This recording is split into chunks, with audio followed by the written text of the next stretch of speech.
3 seconds. Start.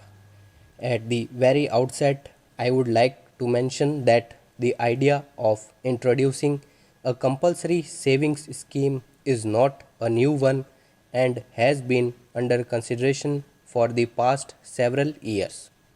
In fact, as early as in 1958-59, the National Development Council had expressed a view in its favor.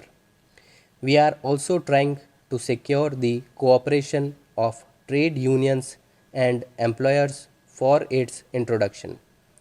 As a result, however, of the situation created by the emergency and the paramount need for finding additional resources to meet the growing cost of development and defense, the government came to the conclusion that it was no longer possible to rely on the proceeds of taxation and voluntary savings alone, and that introduction of some element of compulsory savings was unavoidable.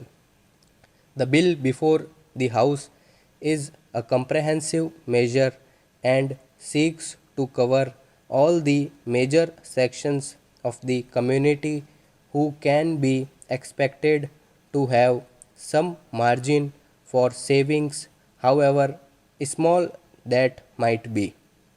It cannot be denied that compulsory savings would impose some hardship, particularly on the lower income groups.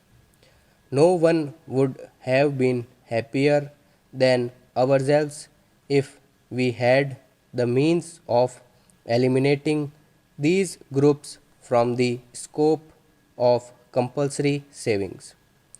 But in our country, by far the major portion of the population is poor, and unless the poorer sections are also made to save, we cannot hope to build the country's future prosperity. The opinion of the Attorney General on the constitutional validity of the bill has already been laid on the table of this House.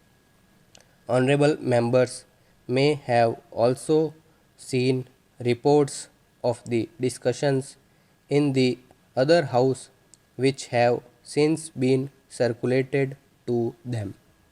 I have nothing much to add to these issues except to confirm that, in our view, Parliament is fully competent to legislate on a measure of this type, and that the restrictions which this bill seeks to impose are reasonable restrictions and are in the interests of the general public within the meaning of Article 19 within bracket 5 of the Constitution.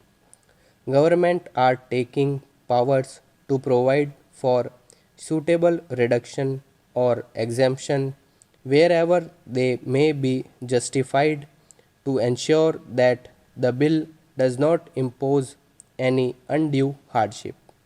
The schemes to be drawn up will be laid before Parliament, and the honorable members would have full opportunity to suggest whatever modifications that they consider necessary.